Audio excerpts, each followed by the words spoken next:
Hey everyone, I'm Jeff Wieland, the host of the WB Download, and I want to invite you and welcome you to our podcast. My brother and I own and operate Wieland Builders. It's a custom home building company here in Southwest Ohio. The WB Download mostly focuses on interviewing folks associated with custom building. We stray now and then to interview people who I think are interesting and to break up the monotony of the same old podcast. I also like to highlight things that are going on in my everyday life along with our businesses. I started this podcast to help people understand the custom builder world, but to also give people a chance to hear what others have to say and highlight their expertise and experiences in life. We drop on the second and fourth Tuesday of each month with a new topic and or guest each time. I hope you join us here on the WB Download and enjoy listening and hearing stories of people in and out of the custom builder world. Welcome to the WB Download.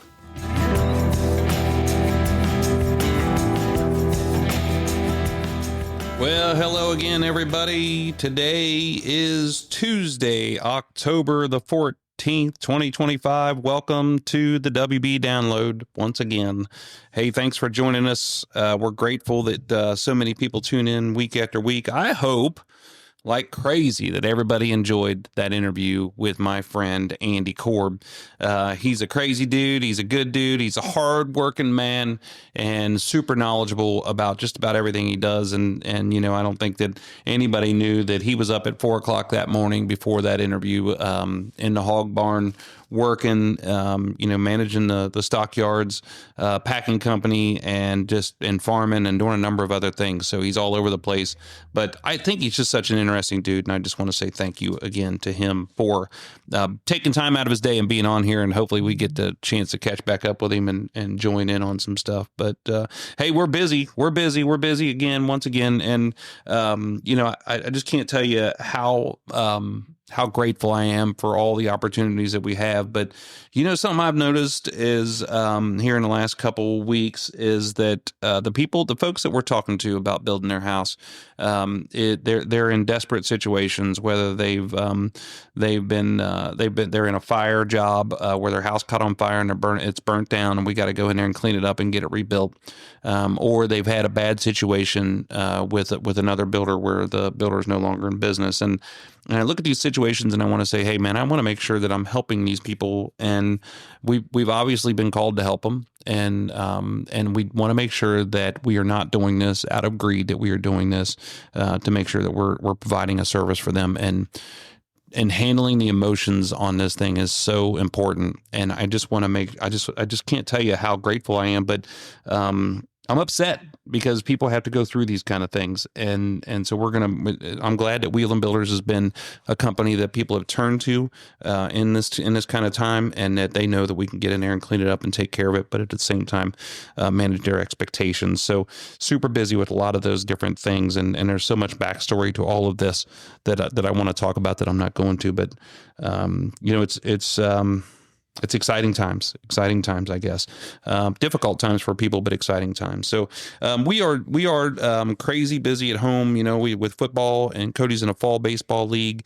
Raina's cheering, and when she's in the 6th grade, they treat it like you're a senior because it's your last year technically in youth. So they do all kinds of special things for these kids as they're rolling through their season for football. Cody is still rolling along with football and baseball, but these guys are excited about also jumping into this show circuit, showing throughout the winter with their steer calves and a couple heifers that we have. We really struggled this last week here. We had one of our herd bulls that we just, big old boy, he was just at the end of his rope with us, and we were getting ready to sell him because, when you only keep a bull about 3 or 4 years, because then his babies are in the herd, you got to start separating him, and he's run his course essentially, and we need to sell him to somebody else. Well, lo and behold, he pulled what is equivalent to tearing his ACL on his back right leg. And it was about 2 weeks ago. We treated him for about a week, and I finally looked at it and I'm like, man, it's not going away. Got a good look at it and talked to our doctor, our veterinarian, and she said, hey, let's haul him up to Ohio State University. This is the second time we've taken an animal up there. And I'm proud of being up there. I went to school. I didn't go to school at main campus, but it was part of the Ohio State University that I graduated from. what nice people, what great people they are, and they're so helpful, and they're just so incredible. And oddly enough, we couldn't take him last Saturday night because, or 2 Saturdays ago, because it was game day, and you can't the veterinarian facility. You're in the parking lot almost of the shoe when you're up there, so we had to wait. So we took him up there on Sunday and dropped him off, and they had to do some X-rays on him, and the outcome was no good, and we just couldn't keep him, and we had to make the most difficult decision to put him down. And I know there's a billion questions that people would ask me about it, but he was suffering terribly. In order for us to do anything else with him, there was about a 30% chance out of a surgery that he would be even okay to walk, which was tough to negotiate for me. And then other than that, we had so many drugs in him that you can't really use him for beef because there's such a withdrawal period. And at the end of the day, I realized, hey, this dude is walking around on 3 legs, and we got to put him down. So that's been really difficult. A lot of farmers wouldn't share that with people, but it's the day in the life of. And I explained this to Raina. We were all pretty upset about it, and something you just don't want to look at. But nonetheless, I just want to give accolades to the Ohio State University once again. When you go up there, they have a small animal clinic and a large animal clinic, and if you have the opportunity to, I hope you don't have to, but if you ever do, make sure you go up there and take care. Those folks will take care of you. I want to say happy birthday to my sister. Her birthday was just last week. And then I also want to say happy anniversary to my wife, my wonderful wife, Shannon, my bride. And we've been 17 years. And I said, man, it just doesn't feel like that long. And she's like, oh, it's been that long. And I said, man, when you're sitting at year 1 and looking at 17, it seems so far away. But when you're sitting at 17, looking back at 1, I feel like it's not that far away. It's just so awesome to be in a place where we're at right now. And so I just want to say happy anniversary to her. She's a wonderful teammate and partner and wonderful wife and mother. And she's badass. So thank you for being my bride. And I also just want to, I've got some notes here and I'm just like looking at these things and I can't read my writing, but we have today, I'm going to introduce my guest today because this is going to be a really different podcast. It's a deep podcast, talking about our feelings, talking about getting help, and talking about things that maybe an older generation would listen to and go, these guys are idiots. Just suck it up and move on. But we have my friend Brian Lapthorn on the show today. And Brian the way I met him is he was our customer. Him and his wife, Jennifer, built a house with us a couple years ago. I met him in COVID in 2020. I'm on a Zoom call. And he and I just became friends throughout this process, and he's got a story to tell. And there's a reason why we're having this conversation together on this podcast, and I want you to listen to the podcast and find out why. But it's super deep. I hope you guys you get into it, you understand it, and if you ever need help, that you reach out and ask for help, because it's super important that you have people to lean on, you have people to talk to, and you're in touch with yourself to understand that maybe you're going through something that you need some attention to. So, hey, I am grateful for Brian. He's been on the Bill Cunningham show. He's been on podcast. He's been writing different articles, and he's been going to town as a leader out there talking to people. And I'm glad that he came in here and took time out of his day to be with us. So, without further ado, I am welcoming my friend Brian Lapthorn.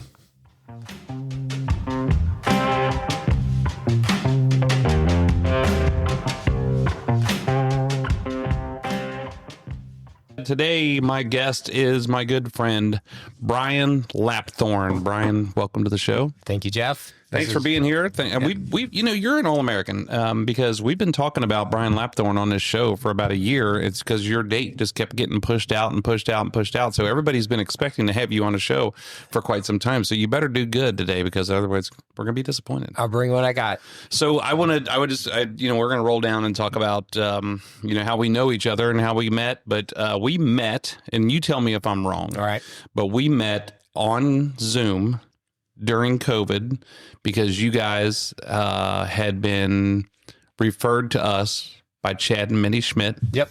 And we were in COVID, so we weren't allowed to talk. We weren't allowed to meet people. Our first meeting was on Zoom. Yeah. And it was at night. I remember it was dark. I was in my office and it was dark outside. Yeah. And We were all in a dark place at that point. Yeah. And we started meeting. So, and we began to think about building a house and designing a house, and you guys had already owned land. Yep. And up in Oxford, and that's how we rolled. Do you have anything to add to that? Because I feel like I just went through a quick synopsis. No, that was it. We had bought 5 acres, like you mentioned, out in Oxford. It wasn't part of a huge plan that we had. We kind of stumbled into the opportunity for the property.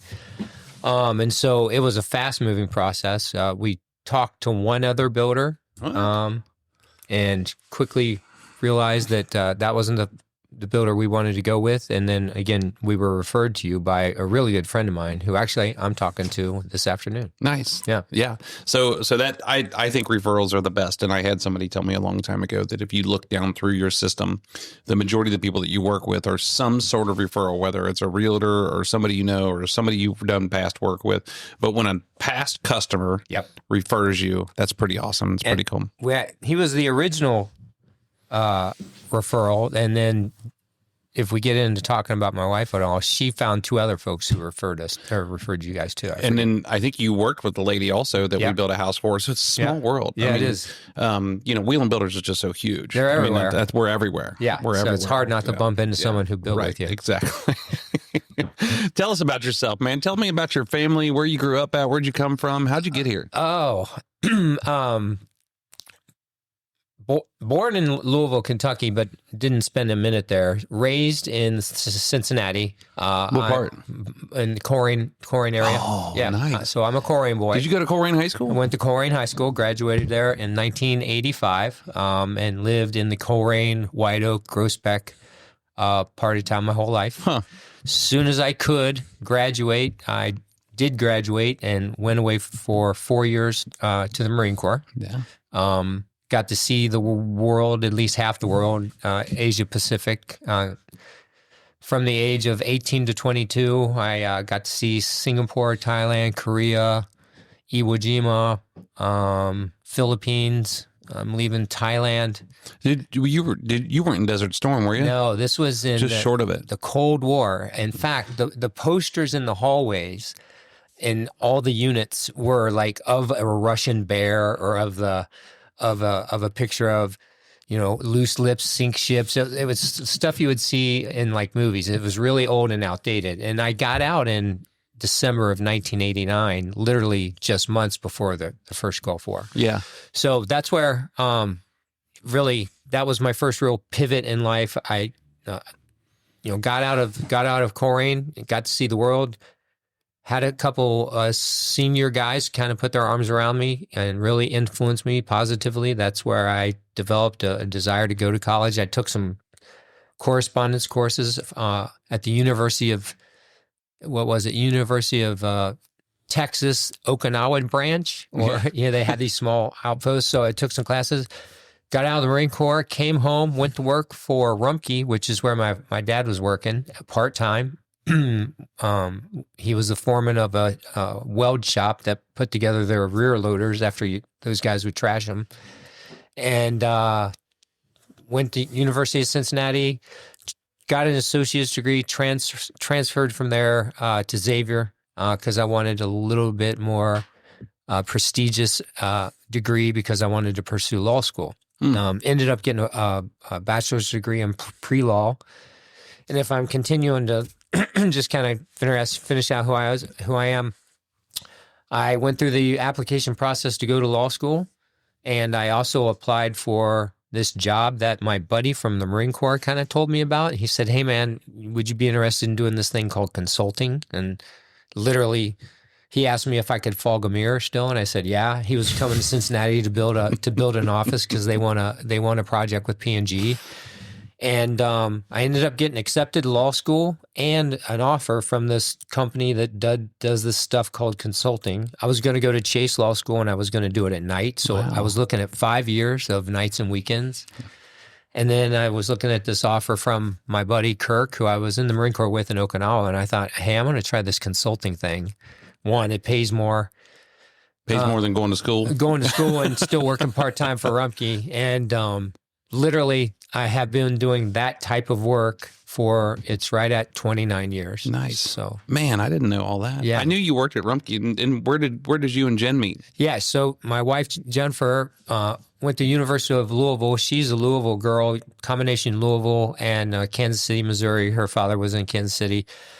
She got a degree in math from University of Louisville, looked for a job up in Cincinnati because she wanted to get out of there. The Rumpke has an environmental affairs and engineering division where they monitor the soil, the sample, and all the type of things that they have to stay compliant with. And she got a job right out of college there in Rumpke. I actually, in between the weld shop, I had a stop after the weld shop in the engineering office where I was the guy who would run out and go get those samples. And as I tell the story, first time she laid eyes on me, she started tracking me down and chasing me. Right? And yeah, love at first sight. Yeah, I get it. That's where we met. So she always tells a joke. It's almost like a dad joke that, did you know your dad and I met at a dump? She says it every time. We all did, didn't Yeah. That's so I was going to ask you before, did you know any of the Trumans? I can't remember if we talked about that because those guys were, but I think the majority of those guys were in the body, like the painting shop. I thought that they were also rebuilding and working, but Jerry and Jerry and I can't think of Denny, a couple of the other ones. I think I knew Jerry Truman. Yeah. There's about 5. There's the Rumpke family. Then there are the Trumans. Stepanaks is another big group there. Yeah. And it seems like there may have been another. I think you remember Christine that used to work here because that's how we made that connect. I think you. Oh, that's right. That's right. Yeah. I remember that story, but I was in their wedding and I remember getting pictures taken afterwards and there was like 900 people up there and I'm like, why are so many people here? And they're like, this is my brothers and sisters. Yeah. She was one of 14 out of that Stepanak family. Yeah. So that was pretty neat. So so that's all good stuff. You guys have 2 kids, 2 boys, right? Yep. And so did you wrestle at Coleraine? Yeah. For a minute and a half. I didn't have any wrestling background. Coleraine had a small team, so I wrestled as a sophomore and half my junior year until I got my arm about ripped out and handed to me. Yeah. And so that was it. That makes you want to quit. So we get into this journey of building this house, and we're into it for a while, which is like a lot of things that happen these days. When we build a house, my buddy always says, "How many houses did you sell today?" And I'm like, it just doesn't work that way. Hopefully, if I had made a relationship that day, then it's going to turn into building a house at some point. But we were in it, and we were in it for a while. Went through a couple different ups and downs. And then one day I think you invited me to go to breakfast. Yeah. And you're like, let's go to breakfast. And I don't know why or what, I think we were just, kind of getting to know each other. Yeah. So we're sitting at breakfast and we started talking and, we're like just having a conversation like we've known each other for 50 years. And then we start that tradition. We just keep doing it. And it was like once a month. And then after we were done with the house, it was probably still once a month for a little while. And then we kind of spread out a little bit and we just hit it off. And so we didn't know each other. Right. We built this house and now we become friends. And I think it's to me, it's a heartfelt story. People that listen to this are probably like, yeah, right, whatever. You got a customer sitting in front of you. This is what you're telling them. I really feel that way. But it made the building process sometimes cumbersome, but also it made it so much nicer for us to be able to work through details and having conversations and getting through that. Was that your recollection or am I getting this all wrong? No, it was spot on. I still tell the story that, today, hey, I'm going to go do a podcast with the guy that built our house, my buddy Jeff. We went with you. I knew that you were going to be the person, and I'm not trying to do a commercial, but it was your people skills, your body language, the way that you, frankly, focused on my wife when we came in for the first time. You need to clarify that because I think that my wife and kids are going to listen to this. To be clear, my wife had some very specific requirements around the type of house, and it had to do with allergies and the way she wanted it built. And I got to believe that you hadn't at that time you may have run into some of those requirements, but you certainly couldn't have run into all of them. And you were a people person. You were, I picked that up. You are a people person. You certainly run a business and you're a builder and you build houses, but I could tell early in kind of our working with you that all building processes have challenges. The way you approached each challenge and each problem, which you are going to have, was from kind of a position of, okay, how are we going to work through this? The answer isn't both of us are wrong or both of us are right. Well, we kind of have to figure it out. And it was kind of your personality where I just, like, hey, he's not only my builder, but he's a dude I kind of like. And that's where I'm a relationship person, and if I find people I like to go have lunch with them and talk about stuff. Yeah. And it was all a big ruse to get us ready for the bigger challenges coming ahead. You were preparing me on how to deal with. I was a big, I didn't know what they would be. We certainly had them that had nothing to do with you, but, yeah, the relationship part was genuine and real right out of the gate. Yeah, I mean, I would agree, and we'll get into those specifics that you guys needed to have done to your house, because I think that as we were building it, we were still learning the things that Jen had wanted. And you call her Jen, right? Yeah, Jen. Yeah. That's what I thought, because sometimes you say Jennifer, and like after I say Jen, and I'm like, I don't know why I do. Are you saying that because I'm saying it wrong? No, it's always Jen. Okay, or that's Jennifer. what I thought. Yeah. So it's it's been 5 years now. I should clarify that. Yeah. That's good. Yeah. But we'll get into that. But so we went to, what's it called? Another Broken Egg. Yep.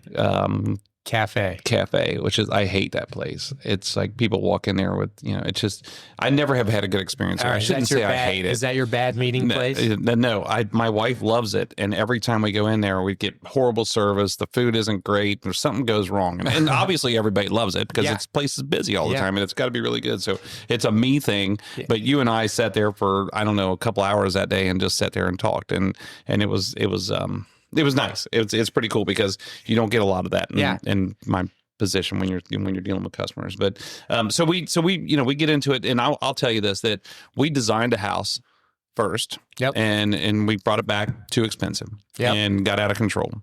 And so we brought it back in, and we went back to the drawing board, literally. Yes. And we redrew it. So this is a couple of years. Yeah. And we go through this, and we finally get to a point where we're like, all right, this is what we wanted. We're good to go. We're going to move forward. And so when we do that, we run into a host of, it's just like anything, you run into a host of different issues, First, we had to combine the plots on your lot. Yep.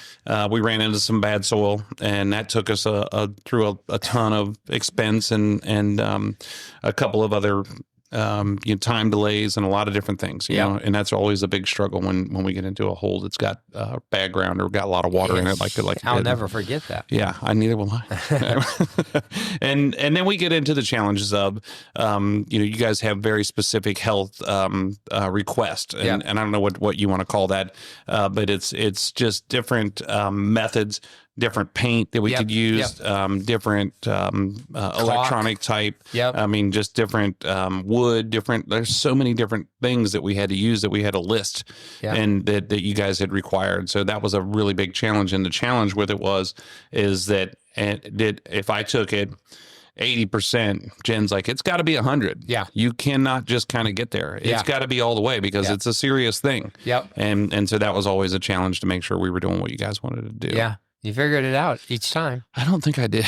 If you fooled us, are we past the statutory? Are you out? I don't know. It's like 15 years, but so that was kind of fun. What was your what was your ups and downs about it? Do you recall? Man, and in the middle of all that 2-year journey, remember lumber prices went up by 30%, and then you couldn't control that. It wasn't just lumber; it was other materials. So I forgot about that. Yeah, that was a bit, us the buyer, and you couldn't help that. But it was the fluidity of building, you build custom homes all the time. This was our first custom home. You did a really good job of trying to help us understand that especially in the pandemic era, where prices and materials were fluctuating. Every customer every customer wants to know, hey, if we build it like this, how much is that going to cost? And you had to work with a range. In fact, you were learning how to contract a different we put the escalation clause in your contract because we were worried about all the commodities. Yep. Yeah. And had you not, you would have been upside down on that house. Oh my gosh. Right. So, but I'll never forget, and you actually left out something I thought you were going to go to. Somewhere in that 10-year period, I called you and said, we're done. Yeah. We stopped. Yeah. We stopped the whole process. And Jen and I were not on the same page. And fortunately or unfortunately, you don't know that sometimes until you go through the rigors of go ahead. I do remember that. Yeah. And so we it wasn't we weren't talking to each other, because I think I would still text you once in a while, but we just stopped. The Lapthorns are not building a house for like 3 months. Yeah. Because I was trying to be the mediator between the builder, who was willing to do everything he could to accommodate what she wanted done. And even I, at the time, wasn't fully understanding of what she wanted done and why, and how much of it was over-rotated. And, I got myself stuck in the middle. I needed to be in the middle some days because it worked out well. And then on the other days, I was vilifying her and what she needed done. So we took a time out for like 3 months until I finally took the time to really understand what it is that she needed done. You mentioned some of it. It's like there are a lot of standard building materials, from flooring to paint to caulk to all the adhesives, insulation, the subfloor glue. I mean, just things that you don't think about. The insulation, but the subfloor glue, the type of paint that was on the cabinets, the everything. Everything that would be very standard for most buyers or most homes had the potential to cause her some health concerns. Yeah. So we stopped. We did a big time out, and I didn't think we were going to build the house, and I didn't know what we were going to do. Then Jen and I got more on more of the same page, and then we started again. But I'll never forget, I was out of town on my way home to race to the property to watch your brother dig that first hole. Yeah. Because it was so symbolic, because of that timeout that we took was crushing, because I didn't know what we were going to do. We're in a rental house that's half the size it needs to be. So it was a sunny day like today, and I get out there, or I'm driving, racing from the airport, and he calls me and he says, "Hey man, we got a problem." It's like your nightmare. Yeah. And you talk about it in a much more, because you're so familiar with it. All I saw was a swamp. When he would dig in, it would just fill with water. And I, as a novice, I thought, well, we can't build a house here. I started catastrophizing. It was only like $10 or $15 to fix what we needed to fix to make that right. But we were able to, it was a financial hurdle, but we had to do it. So that, in my mind, that's a big part of this. I think that's only happened, I should knock on wood, a handful of times in the last, 28, 30 years or whatever it has been. Great. For me. But it is, I mean, it's natural soil. I mean, it's nothing you can do, nothing you know about it. We run into it a lot more in Butler County than we do over when we get towards the eastern side. And it's just, types of soil. You don't know what you're going to hit when you get down there 7-8 feet, and when we got into it, I mean, just water's coming up, just keeps seeping up. I mean, water everywhere. Yeah. And it's in a time of the year where it's still wet. It's not going to be in the middle of summer. It's not going to dry out. It's not going to do any of that stuff. So we had to have an engineer. First thing we have to do is have an engineer come on site. We have to sit there with them all day long. They have to tell us, we're taking a bucket out and we're putting concrete in, taking a bucket out, putting concrete in, spreading footers, putting steel in there. We're doing all kinds of things to make sure that it's going to be, it's stable ground, but it's more like there's just water everywhere. Just water constantly coming in. and you got to find the source of it. And when it comes from the sides, it's pretty easy to cut it off. But when it comes from the bottom, it's hard to figure out where it goes. But I did not enjoy that process. And I don't know why you think I'm just explaining it like, hey, no big deal. We'll take care of it. You said we ran into some bad ground. And to me, it was bad ground for sure. It was a swamp. It was horrible. Yeah. Yeah. And I mean, and I forgot, we put this, so which, we're in a cost plus method now is the way we build houses. Okay. And this extended from, because we had an escalation clause in our contract, which we had to do coming out of COVID, because like you said, I had a bunch of jobs that were in progress when we went into COVID. And when the prices started going crazy and you couldn't find anybody to get anything, you couldn't get the materials. It's like I just took a hit after hit after hit, and I would have been there for another 10 minutes if we wouldn't have done it. Yep. So we started looking at it, and we were like, all right, well, we got to make sure that everybody's gambling on the same table. Yep. And we're going to do this. Well, then at some point, it's like we're putting every single thing in there, and I'm like, this is a cost plus. This is not a fixed price contract anymore. Right. So we changed it after the fact, but things got a little bit more stable. But I'll tell you that I tell this to everybody: you just have no idea, for one, and I should know this, and it sounds weird when I say this, but you have no idea how much material goes into building that house until it's all sitting together. Because I would buy material and put it up at the farm and just keep it there. And it wasn't just because we were worried about the price going up, but it was because we were worried about getting material. It too. And we had $100 plywood at some point. And we, that plywood, particular plywood, the 3/4, was usually around $28-$30. Yeah. And it was $100 plywood. And that's just how crazy it got. Appliances were the same way. Everything was nuts. Yeah. And man, it was just, it was like the wild, wild west out there. So yeah, you guys were a victim of that. And I hated that. But, so let's talk about something good that happened while we were building your house. Yeah. I can't find anything. Let's move on. Let's talk about something else. I really enjoyed it. I mean, I really enjoyed building with you guys, and we had this awesome relationship out there. I stopped out there one day and just saw you guys not too long ago. And then I just was out there not too long ago.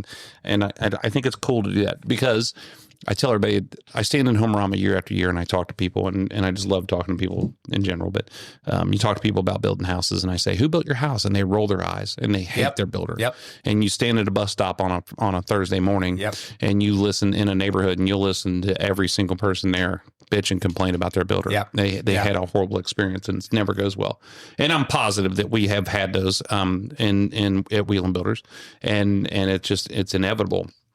And what we know we build great houses, we've been doing it our whole lives, but that's not saying it egotistically. What I'm saying is, what I want to focus on is the people's experience. Yeah. And make sure that they're having a better experience. And so when we come out of it with friends on the other side, or I go into it as friends and we still come out on the other side as friends, that's a job well done, if you ask me. It absolutely is. I tell the story all the time.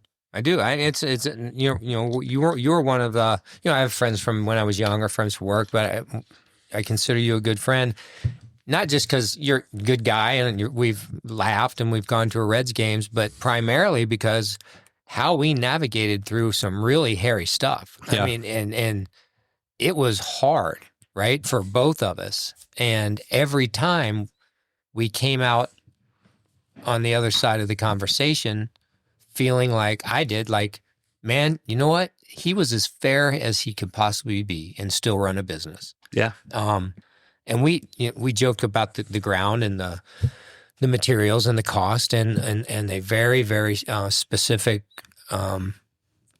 design requirements and all that good stuff. And you go through combat like that, and you still say, hey man, you want to grab a beer, or go get breakfast, or go to a Reds game? That's authentic. Yeah. That's not just, I liked my builder because he built me a nice house, right? I heard Nate Bergatsky, I think you and I talked about him. He's a comedian, a clean comedian. Yeah. And he was talking to Lorne Michaels about being on Saturday Night Live, and he was like pitching one of his skits like during the week. Yeah. And Lorne's like, I don't know. And Nate looks at him and he goes, I'll make it all right. Don't worry about it. Like he's talking to Lorne Michaels about it. And I always feel like that when I'm talking to our customers. Like, I can see the end of it. I can see this house, how beautiful it's going to be and how great it's going to be and what we're going to do to make everything just perfect. And I'm like, don't worry about it. I'll take care of it. You know what? You did pull that. Actually, it was, not to go too deep in that, but I do remember we were not at an impasse, but we were just in a grind of a conversation. And you successfully used that phrase, with my wife, and I've never been able to use that phrase. You just, a couple times you said, I'm going to need you to just trust me.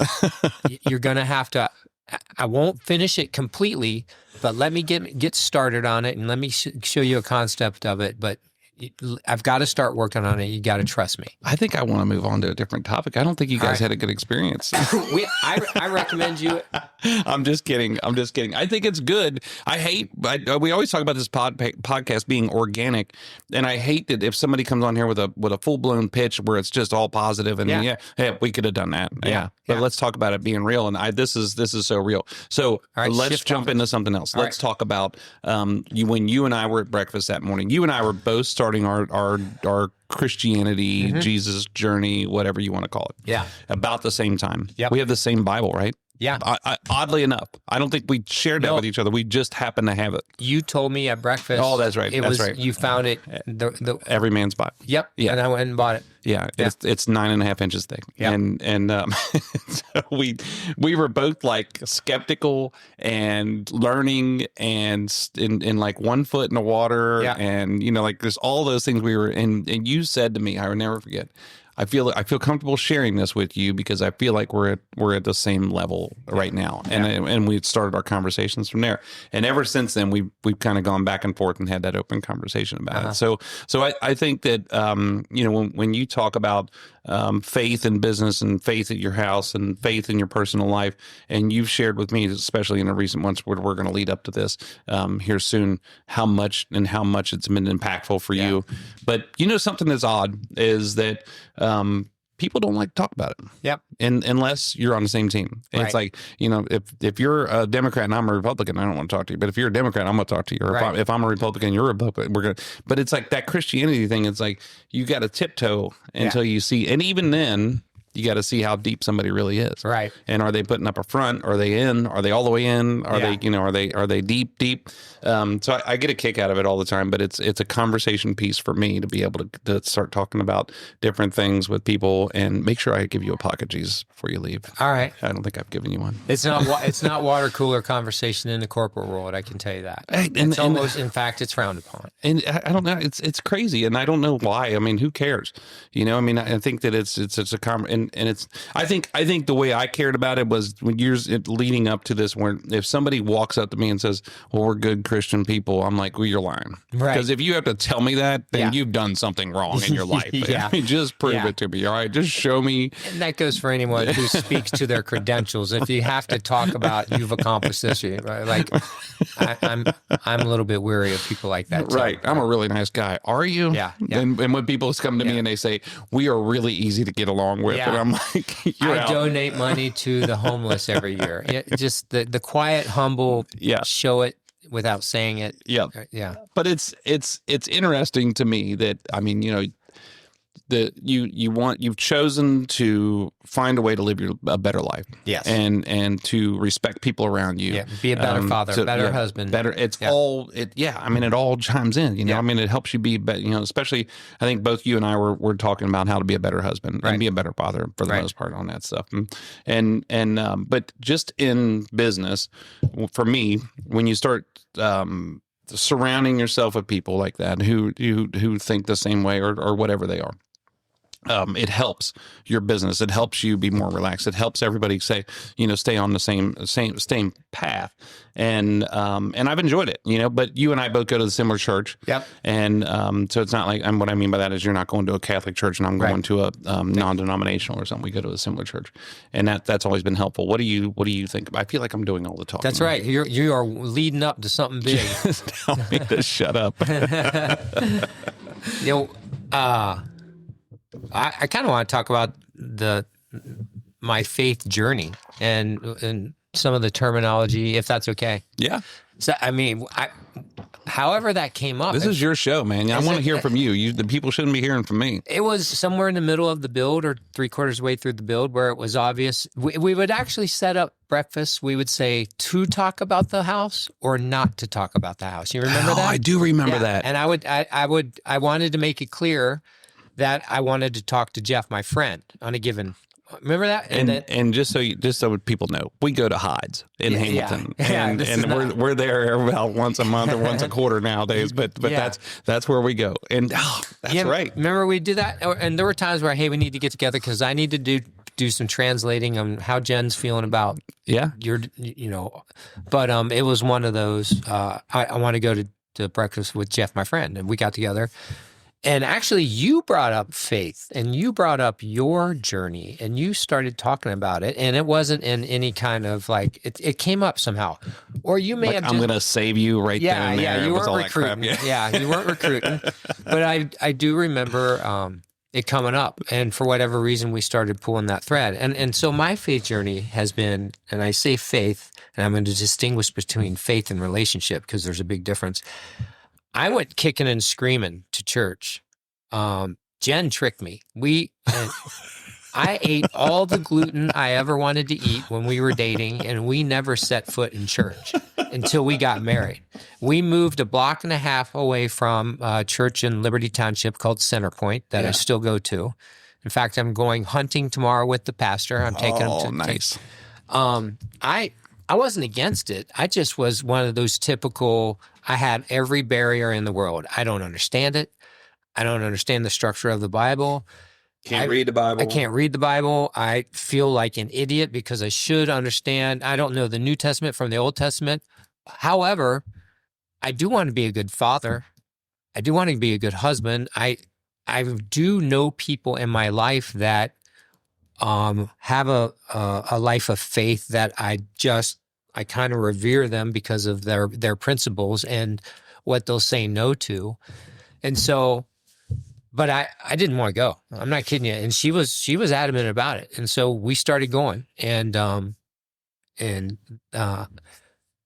music was good and the coffee was warm, and pastor for the first couple Sundays, still Sean Spradling, I'll say this to anyone who asks, he was talking about the scripture, but he was translating it to me as a father or a neighbor and so when I was listening to him, and he would certainly put, and he still does this, he'll put scripture up on the board. So he doesn't just do a man's translation, but it was enough for me to say, and he was funny. I mean, he just seemed like a regular guy, and he mentioned deer hunting, and he's a big UK fan. So first couple of weeks, I'm like, okay, this ain't half bad. All right, this ain't half bad. You felt like he was talking to you. Yeah. And so the first phase was I didn't hate it. The second phase was I kind of like it. Third phase was I got a nugget or two out of it. Fourth phase was I tried to read the Bible and then I couldn't, but blink your eyes, and both of our sons were in youth groups. My wife did a mission trip to Costa Rica called Project Mañana. I ended up being one of my neighbors across the street, who is now an elder there, was on the security team. They need someone to walk that place at night on Sunday nights and make sure everything's locked up. And he asked, and so lo and behold, we're going to the carnivals and we're going to some fundraisers and we're getting engaged. So, and I believed, and I got baptized. How long into your journey did you get baptized? Probably 6 years. Yeah. And so that's been 10 years. Were you baptized as a baby? No. Yeah. No, I was completely, have you ever heard this phrase? Unchurched. Have you ever heard that? I was the same way. I was unchurched. I never heard that phrase, but that's a good phrase. I only went to church on Christmas and Easter with my Catholic neighbor friends because, and we did the same thing. Right. Midnight mass.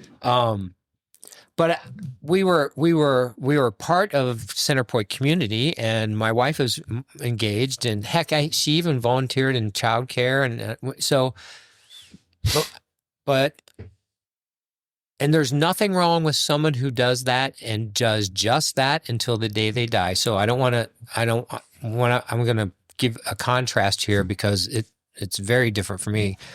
But I didn't have a relationship with Jesus. In fact, that phrase itself was still very uncomfortable to me, right?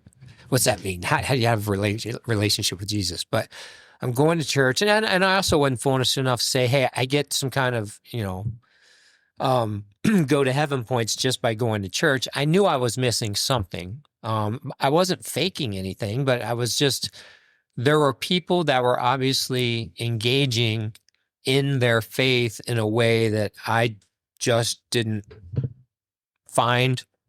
Frankly, I didn't look for it, and I probably wasn't comfortable with it until really recently. And I don't know how you want to transition into that, or I don't know. I'm just saying, sitting over here listening to you. I'm like, holy cow! You said you were talking too much. You got to send this to your pastor, and he's going to put it up on the screen on Sunday morning.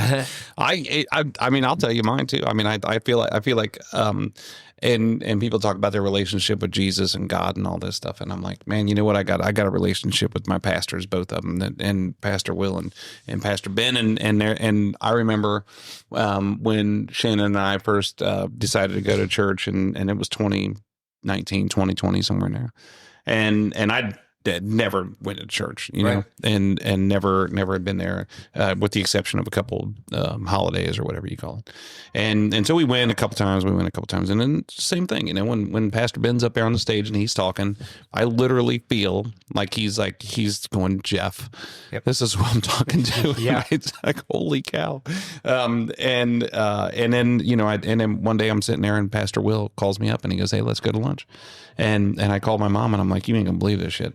This guy wants to go to lunch with me. The pastor of the church wants to go to lunch with me. And so if it starts raining and storming here in a little bit, you're gonna know why. So we sit down and we have a conversation for 2 hours at lunch. And I'm like, man, this dude seems like he's normal. You know, like I don't understand what I was expecting, right? But it was like he was a normal dude, and so it just grows from there. And I feel like, you know, when you get surrounded by people like that, and they're the ones that are leading me to wherever I'm going, you know, and I struggle with my journey every single day. I struggle with all the beliefs. I struggle with all that stuff, and I got guys in my small group. They're like, that's good. Yeah, you know, that's good that you struggle with it. That means you're still working through it. You're working on it all the time, and I think that's kind of cool. That to be able to do that and to be able to be surrounded by people like that accept something like that, because I think that there's a judgment there. Yeah. When you tell somebody that you're a Christian, then they change their look at you and like, man, if I'm cussing, then you're not a Christian. If I'm drinking a beer, then you're not a Christian. You know, whatever. If I'm getting ready to whoop somebody's ass, then you're not a Christian. Right. And I'm like, well, Christians do all those things. Yeah. At least this one does anyway. It's not a destination, right? It's a so I mean, I started there. You know, Shannon and I was not being a very good person, and we weren't in a good spot, and we were taking off, and we needed everything we could get. Yep. And that church is something that's really helped us a lot to stay there and to get there and be there. Plus we have kids, and we want them. My mom always said that that's one of her, she didn't have regrets necessarily, but she wishes that we would have gone to church when we were younger. So to be able to do that, to be able to have great people, we go to Four Corners. Everybody knows that. We've had both pastors on here before, and on this podcast, and we go to Four Corners here in Westchester. Yeah. And it's just met some great people, some great dudes. And something else that you and I talk about is that when we're in small group, I'm hanging around with these guys, and they're some of them are significantly older than I am, but I look up to them, and I have a really, really good relationship with them. And I always think about, if I'm with them on a Friday or a Saturday night, I look back at 10 years ago and I'm like, I would have never, if I was a betting man, I wouldn't have put $1 on this deal. Yeah. To know that I'd be here on a Saturday night hanging out with these guys. And, and it's so cool. Yeah. Because there's this persona of what we think a pastor is or should be or what have you. And, right. And they're just obviously just human, and you get to know them. And that's the case with Sean. Like I'm trying to advertise and going, he hunts and I hunt, and he's just a guy, and I got over my, but he talks about all that stuff that I don't understand. And my wife ended up becoming pretty good friends with his wife. And so and that's Shannon's in a small group with Pastor Ben's wife over there. And it just kind of leads off to that. And our kids, like if we've been lacking or something, like we've been busy or we've been running and doing something, and haven't made it to church in a week or something, they're upset. Yeah. They want to go. Yeah. They like it. They enjoy it. And, just last night, watching the Reds just choke, on anything that they could put in front of them. Me and Will are texting back and forth at 11 o'clock last night, just talking about how horrible this is. And we also talked about yesterday, do you think the Reds have a pastor? I think they have a Team pastor? Yeah, I don't think so. I thought that they did because I thought that we knew a guy. But so we start analyzing that, and we're like, maybe we should put our hand up. Maybe we should be. They should fire whoever it is. And yeah, because it's not working. But then we're like, man, that's a lot. That's a lot. You know, what I mean, you think about all the away games. You think about how much crap that all those guys go through. How many players? I think that my salesman, Craig Sample, who's been on here also for the Reds, he told me that there's something like 300 and something people that work for the organization. Oh, I bet. And you got to be one single preacher to work with all those guys and all the things. So anyway, that turned into a different story because there was nothing to talk about with the Reds. So we're like, how do we pray for these guys? How do we try and get down there and do something godly with them? Because they're sucking wind right now. But so that's our journey. So you and I just remember a moment when we were sitting somewhere, one of the breakfasts, and you had mentioned something about this, and when you started talking, I remember just sitting back in my chair and just listening to you, and I was like, "This is pretty cool. This is good." It was about following Jesus, about being in church, about that kind of stuff. So it was really cool to be able to have that relationship and have those candid conversations with somebody who was at the time still somewhat of a stranger. Yeah, that was kind of that. I remember that. Yeah. So let's talk. Let's change gears. All right. This is tough. This is a tough podcast. All right. Because I haven't had a lot of. I feel like we're telling some good stories, but it's real stuff. I don't feel comfortable enough leading into the story about your brother because I never knew him, but I do feel comfortable talking about. We're going to talk about mental health, right? Okay, yeah. And we're going to talk about therapy, and we're going to talk about struggles, and we're going to talk about all kinds of things. I want you to take it from here right now. Let's talk about your brother. Actually, it's a segue from. It's actually very connected to my faith journey, and it's interconnected. Just let's see, July 24th, 2024. I lost my youngest brother, Billy, to suicide. He was a football coach at Mason, offensive line coach, and a teacher. Also a Corrigan High School grad. He went from Corrigan High School to Mount St. Joe to play some ball, tore his knee up. Like most linemen do. I remember that kid when he was 7, 8, 9 years old, drawing X's and O's of plays, and like he understood the game. And people joked with him when he was little that he was going to be a coach, and that made him mad because he wanted to go to the NFL like every 10-year-old does, right? Yeah.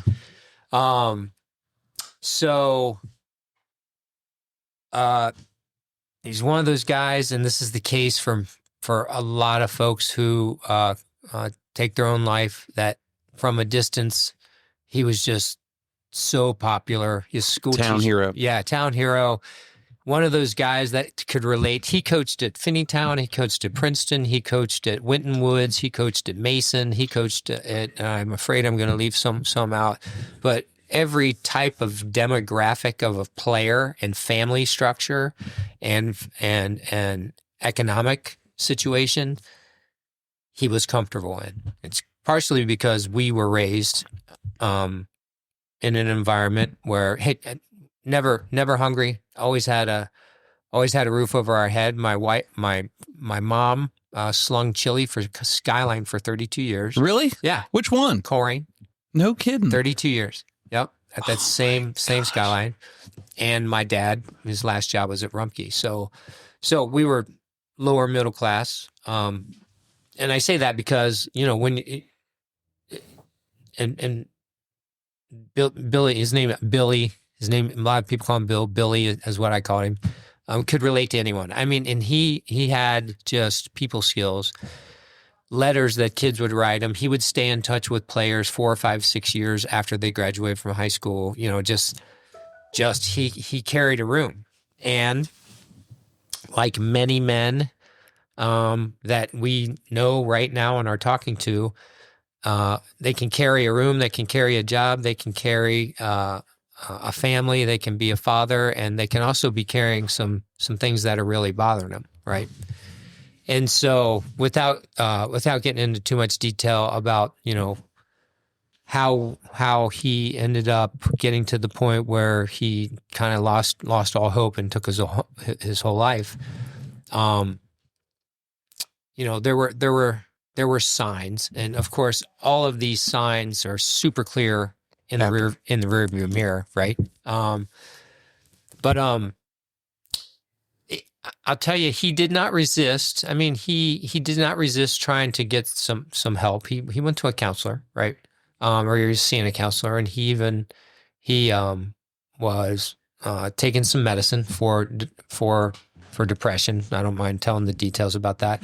I don't know if he was diagnosed right, and you never know. And to be completely fair to his therapist and who he was seeing, the mental health field is a very, very tricky one. Like, for example, trauma can show up in 5 or 6 different ways. You can go through a traumatic event and you can end up depressed, or you can end up with rage, or you can end up with mania, or so. It's when we're talking about mental health and wanting to reduce the stigma, we often say, hey, you never hide. If I had a broken wrist and I was at work, I would never hide that. I would just say, hey, Jeff, I'm not going to be able to swing my hammer with my right hand today. And we are getting better with working on the stigma around mental health, where we talk about it. Well, even we're doing this podcast, and I don't know that people would talk about it this freely 5, 6 years ago, but mental health is something that people are willing to talk much more about, but it's nowhere near where it needs to be, where especially men, and to take nothing away from mental health and with women, because it's just as prominent. But there's this, especially in the United States, this caretaker, this I got to be able to handle things, I got to tough through it component that adds to the stigma. So I started to talk down a rabbit hole there. No, you're good. You're good. Yeah. So the company I work for, like a lot of companies, took on a social cause. Some will take on breast cancer, some will take on homeless, some will take on, and they decided to take on, but invest time and effort and support causes in the field of mental health, where my company, we're super comfortable with talking about mental health and acknowledging people. And mental health doesn't mean those who need to be committed. In fact, mental health issues that are most prominent are every day. You have it, I have it. There's something that it's not like the ambulatory mental health stuff that we're talking about. We're talking about depression or anxiety or what have you. So get me back to where we. Well, I was going to add on to that and say, you were talking about Billy, and he's an all around guy, and he struggled with some things mentally. And when you talk about mental health, and people forget that it's not bad. Right. Mental health should be good. Like you're working on it. You're keeping it up. You worry about your weight. You worry about your blood sugar. You worry about all those kind of things. And you're like, I'm going to do something about it. But your mental health, you forget that you're going to do that. So I see a couple things that happen with this. And number one is one of the hardest things for anybody to do is, especially in this position, is to ask for help. Yep. Or recognize that you need help. Yep. And that I think if you are in depression or you're going through something or whatever you're going through, you don't even know it. And then you become that's driving you, and you're unconscious to it. So that makes it really difficult. So you have to have signs of your own. So September was National Suicide Prevention Month.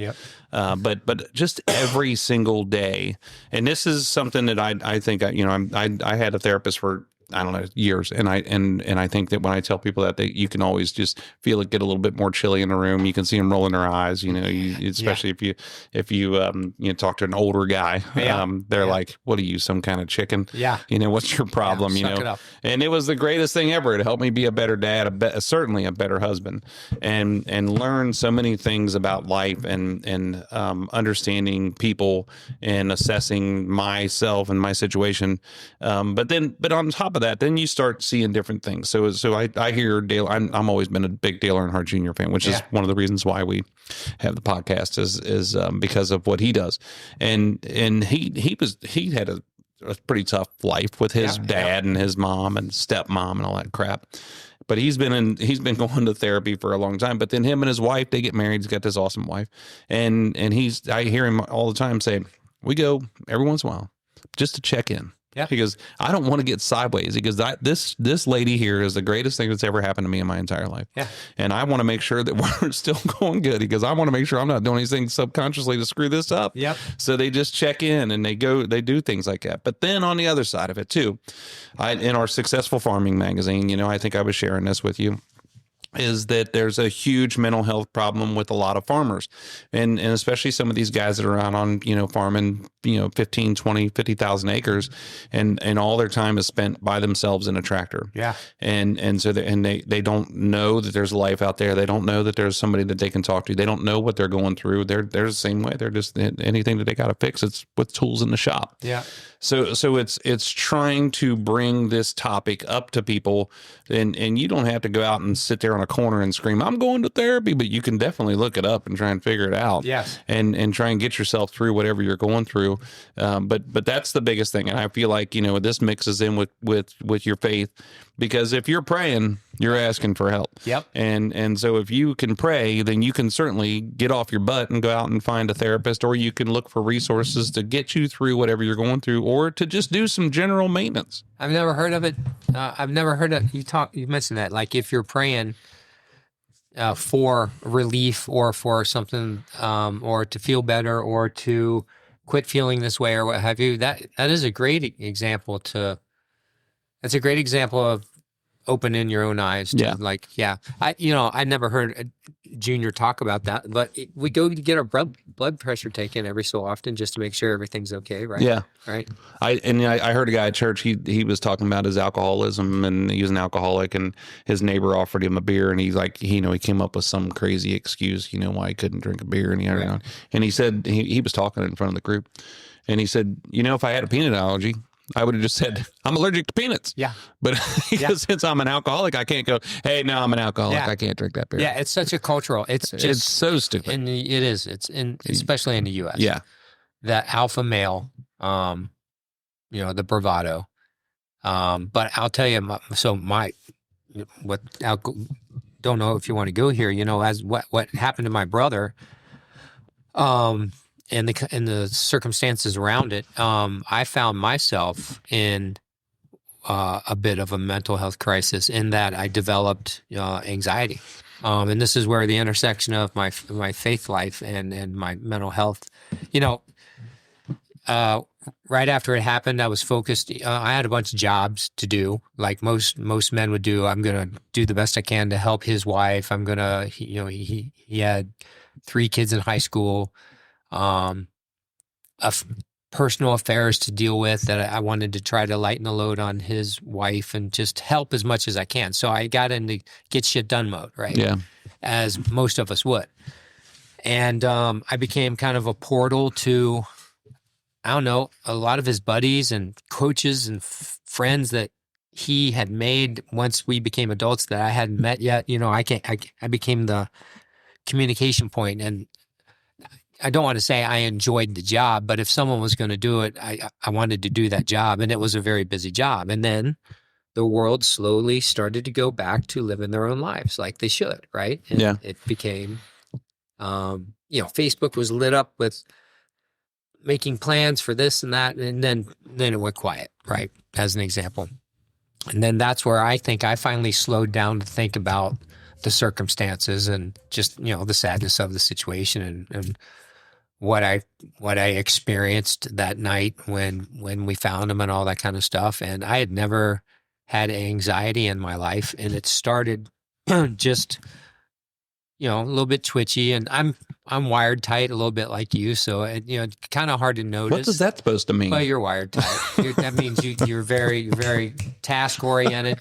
You don't just kind of sit around, and you can't be too lackadaisical and own a home. That's meant as a compliment, no matter how you want to take it.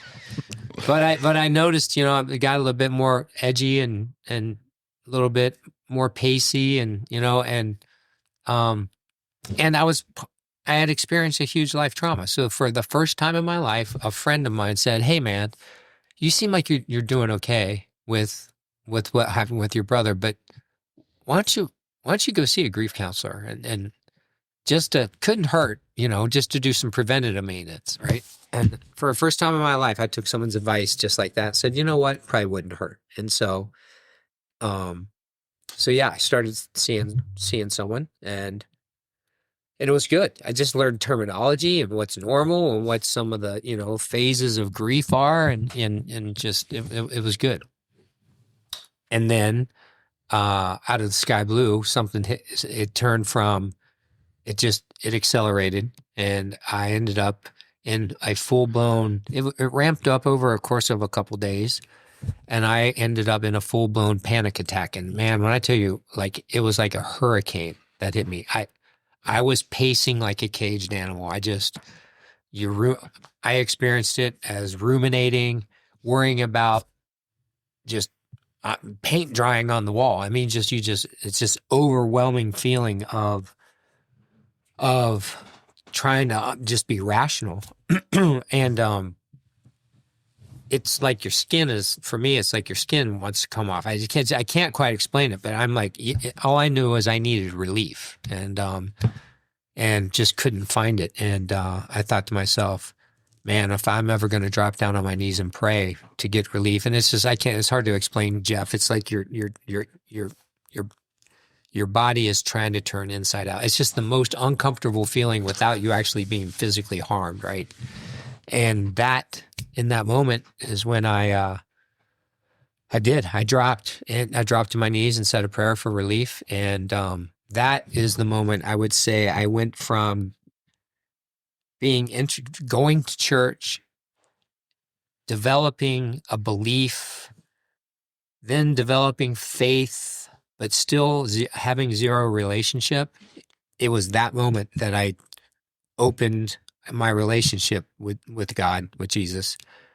And that is a big difference from going to church for 23 years. I still don't know scripture, except for the scripture I have tattooed on my arm from.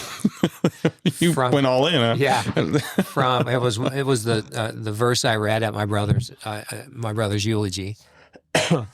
And I learned that, and I'm kind of gone full circle here. I had all kinds of barriers to, like, I can't have a relationship with Jesus because I don't know this, I don't know that, I don't know scripture, I don't. And I don't know. And then it was in that moment where I realized all you need is to have a conversation with. That's a relationship. I think that's what people miss out on. Right? Yeah. And you can work on the word, and being part of a church is part of the program because you need community for support and all that kind of stuff. And, I was a classic, well, unless you check all these boxes then, and I was a critic too. Like, people would tell me about all the boxes that they would check, and then therefore they're a Christian. And I got out of that business, and I realized, man, there's no report card on good Christian, bad Christian. There's this, do you have a relationship with Jesus or not? And then are you working on making that stronger, be it a little bit a day or a lot of it a day? And then I got comfortable with that. I don't know if you expected that full circle back. I don't expect anything, man. To mix with the mental health. But side. I think that the things I hear in there, especially when you're in that down and out situation, how many people don't do that? They don't pray. They don't go get help what if they go get drunk and then they continue to get, what if they go do drugs and they continue to do drugs? And what if they beat the crap out of their spouse, or what if they get in a car then they fly down the road and wipe people out? There's so many different negative things that can happen that's out of your control, in your control, but out of your control. And you just hope to God that something happens where it's going to drive you in the direction that you did. And I think that that's just nothing more that you could ask for than what you did and how that turned out for you. I got lucky. As you were just saying that, I came up with something incredibly combustible was going to happen. Yeah.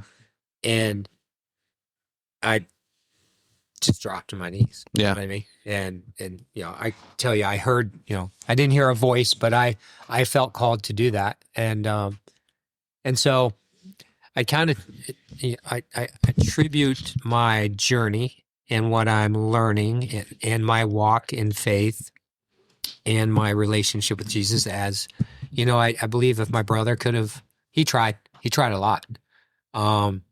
It wasn't for, and he couldn't find it. And I believe if he could have found it, he'd still be with us here today. So I kind of take it as I'm doing it for me and my family and my soul.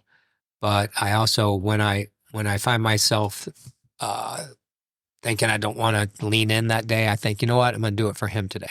So, but I think that even if you feel like you're doing it yourself, for yourself, and somebody else is watching this, and it has a positive effect on somebody else, or somebody else sees the strength that you have, and it has a positive effect. What if Jen was struggling and she saw you pull yourself out of there, and that gave her faith? And the same thing with your kids, and the same thing with Billy's wife and kids, and all of those things. That's what Christianity is to me, is that you're living an example and giving some people hope and being able to look at that and go, oh, that was the right thing to do. Let's do that. And I think that's something that you just can't, that you're not the type of person to sit there and go, that's what I'm doing it for. It's, you're doing it. You had a really, really tough way to go. I know so many more details that you had told me about this deal that made me sick to my stomach for you. And I went home and told Shannon about it. And I'm like, I'm really scared to death. Yeah, I was so scared. That I was going to get a phone call. That something was going to happen, and I had a lot of prayers for you too. Well, I felt them, man. Yeah, I did, and I'm glad that you're where you're at now. A lot of people,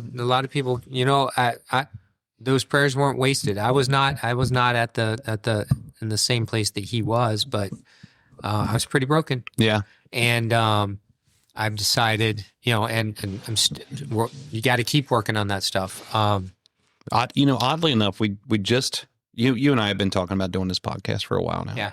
And this is what we were going to talk about. Yeah. And so we were just at our Builder 20 meeting up in Maine, and our two speakers were one of the guys' mom in the group is a stress, she's not a doctor, but she's like, I don't know what you would call her, but her whole job is she works in a hospital and deals with stress and people who do stress related things. And then there was another guy that she's partners with who's a therapist, and just super nice people, super knowledgeable people, but they talk about the simple things that you can do in your life to really reduce stress, to relieve stress, to pay attention to your own body, and to understand how things are going. And I jumped into a conversation with him, and I feel like, and I said, hey, I think there's a lot more people who need therapy in this world. And he goes, you got to get the right therapist. And I got so lucky because the lady I was talking to was so slick, so nice, and we hit it off right away, and it was perfect. And I think that could have been, if I would have had to go through 3 or 4 of them, I might not have stuck with it. I might have been like, this is a fluke. Churches, this sucks. This is everything I ever thought it was going to be. It's a joke, and nobody wants me, and now I hate my life.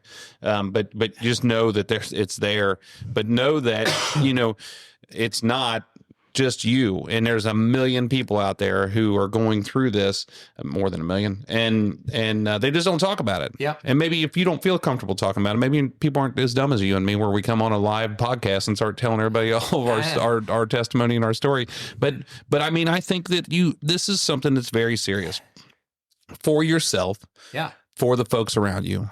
I mean, this is something that mental health and getting help and talking to people, opening up to people, risk the embarrassment, risk whatever you think it's going to be, risk the, in church, we're always talking about how we always build things up to be worse than what they're actually going to be. Risk it. I call have the guts. It's actually because of the stigma or perceived stigma.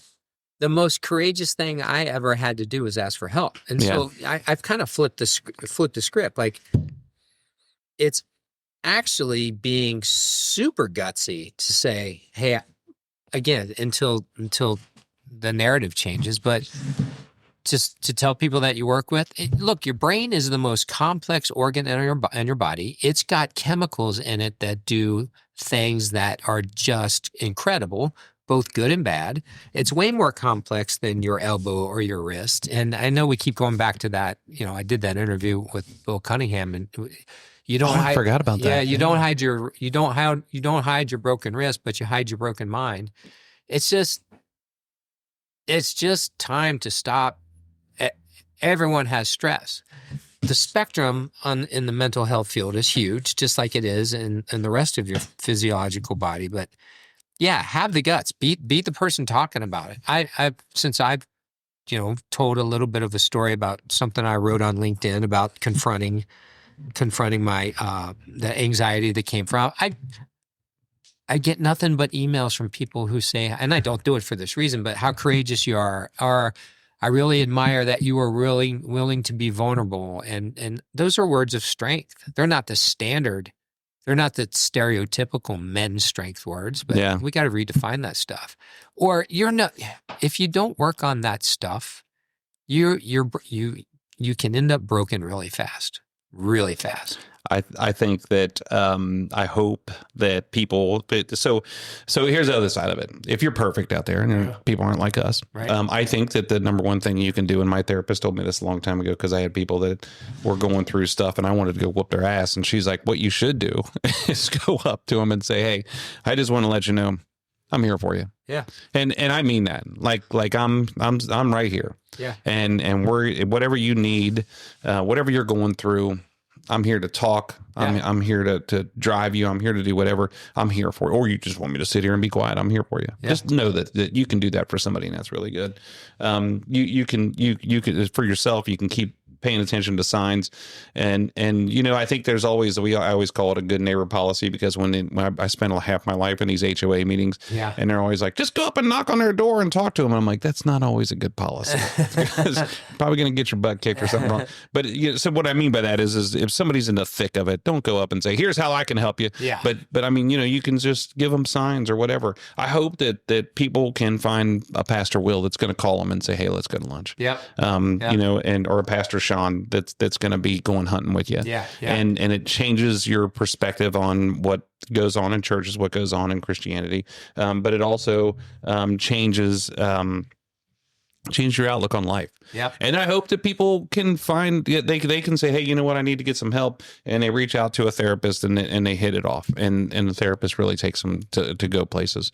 One of the things I was going to tell you is that as we were doing, this lady had us doing some yoga in this meeting. So you got 18 big old burly builders, and not all of them are big burly, but a lot of them are pretty. But we're all laying around the room.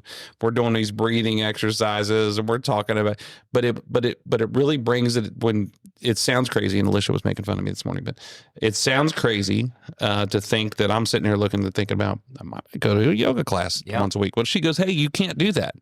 You can't just look up yoga on the internet and go to a yoga class. You need to understand it. It's not the exercise yoga. It's not the ones where you're doing all this other stuff. You want the relaxation one where you're going to go in there and rest your mind and do some breathing exercises. So you have to make sure, again, that you're aligned. It's no different than finding a builder or finding a friend. You got to make sure that you're aligned. Right. And so that stuff's really important. I think that there's all, BetterHelp.com is something that was advertised on a NASCAR channel all the time. And I think that Dale Jr. is one of the spokespeople for that. And I don't know if they're good or bad. I don't know. But it's things like that. You start listening to people talk and you're like, holy cow, maybe it's not a bad deal. I just want to encourage people that if you're talking to your wife, you're talking to your kids, you're talking to somebody about what you got going on in your life. Yeah. And redefine and be willing to redefine what's cool. Instead of knocking off at 5:30 from the job site and going to get the traditional beer. 5:30. Yeah, that's right. These guys don't work until 3:00 anymore. It drives me nuts. Is that early? Try it again. I know what you meant. Big tough guys go have a beer to make themselves feel better after a rough day. Try yoga. Yeah, I have. It's relaxing. It's out of the ordinary, which makes it uncomfortable. So what do you have to get over being something that's very uncomfortable? It's called courage. Like redefine courage and try different stuff. And you'd be surprised how it might make you feel better. And just the whole get over yourself and really get educated on what it is that can help you and get away from some of the things that just makes it worse. Alcohol is one of the main contributors to prolonging mental health because it's an escape. It's an escape. I'm stressed out. I have anxiety. I have something worse. Let me numb it with a few beers every single night. And all you're doing is buying that next night, right? So don't stand behind the Iron Curtain. Pull the curtain back. And, that's right. Good Lord, go home and talk to your wife or your husband. Have an honest conversation and talk to them. Challenge yourself to do the real hard stuff. Admit what is really hard, because that's hard. It's not hard to go in a bar and have a few beers with your buddies and shoot pool. That's easy. The hardest part about that is the bar stool is really uncomfortable. Yeah, and you're acting uncomfortable. I'm anxious because I got this awesome quote that I saw the other day. It's called "Before honor is humility." And you have to have humility to be able to do these things. You have to break yourself down and be at a normal spot and say, I got it on one of our Bible apps in the morning. Okay. And it's before honor is humility, which means that's exactly what we're talking about. You're not on top of the world. You're not the greatest thing that ever happened to life. You need to break yourself down, look around and say, you know what? I need to help somebody, or I need help, or I need to talk to somebody. Do it. Do it for the good. Do it for the greater good. I like that. I'm going to use that. Before what else you got? What else you got? I'm out of anything. Okay. All right. Well, I just want to say thank you. I want to say thank you for not just, providing a living for my family in this company, but for being a friend and for this relationship that we have, for being able to come on here and talk about the things that we talked about, because I hope this gives somebody some hope or some ideas what they can do. Because like I said, you told me this story from the beginning, and I was pretty shaken by it, and I think you've done a great job here today putting that out there. But thanks for trusting me with this information, and thanks for being a good dude. Thank you for being a good dude. You didn't just build my home. Like I said, I liked you as a dude more than a builder, and you came around on the build. I'm a better dude than a builder. That's great. Don't tell anybody else. Yeah, you should not put that. He sucks at building, but he's a nice guy. He's a hell of a nice guy. Jen's the one that thought you built a nice house. I didn't care. That's great. All right, everybody. Like I said, this is my friend Brian Lapthorn here on the WB Download. Thanks again for being here. Thank you.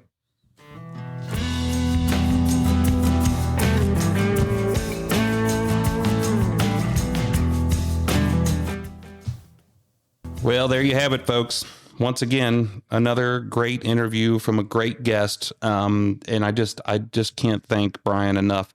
Man, I'm thanking him for a couple reasons. One is for being a friend, for being a dude, for how we met and how we connected, and how we opened up to each other, but also for being strong, and being strong and getting through the struggles that he's had with his brother Billy, with his journey in his faith, and with everything he's got going on. So I'm grateful for him.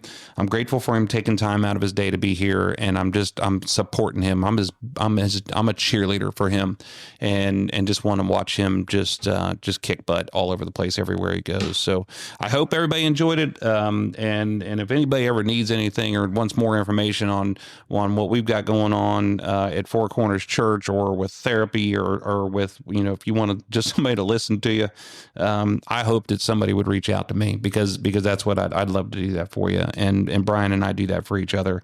And like I said, I'm grateful for him. So thank you again, Brian, for being here. I want to thank the audience. Thanks for taking time out of your day to once again listen to this ever so long podcast that everybody complains about how long it is. I hope you guys enjoy it and get a kick out of it. And hope you keep coming back for more.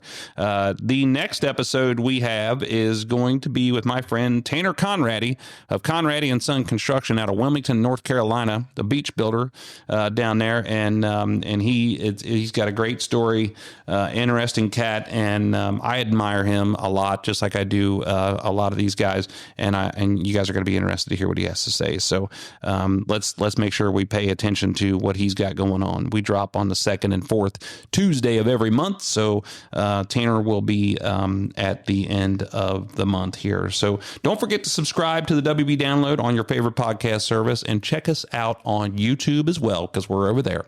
And with Andy Korb, we had a huge surge of people listening to what Andy Andy had to say. And so I thought that was pretty awesome. I haven't had a chance to catch up with him yet. I talked to him last week when we were talking about our bull whiskey, but I didn't get a chance to sit down and talk to him anymore. So I hope he's listening to this and his head blows up so big he can't get through the stockyards doors. But anyway, don't forget to check us out on the second, fourth Tuesday of every month. And if you want to be part of this conversation, if you want to reach out to me directly, if you ever need anything, wbdownload@wielandbuilders.com. And if you want to check us out, see our website and see all the awesome houses that we're building, get to see our team that's here, this team that I keep bragging about all the time, go to wielandbuilders.com. That's WIELAND. Everybody, make sure you pay attention to this one, this episode, and dig deep and pay attention to your heart and your mind, and reach out if you ever need anything. Hey, I'm Jeff Wieland here on the WB Download.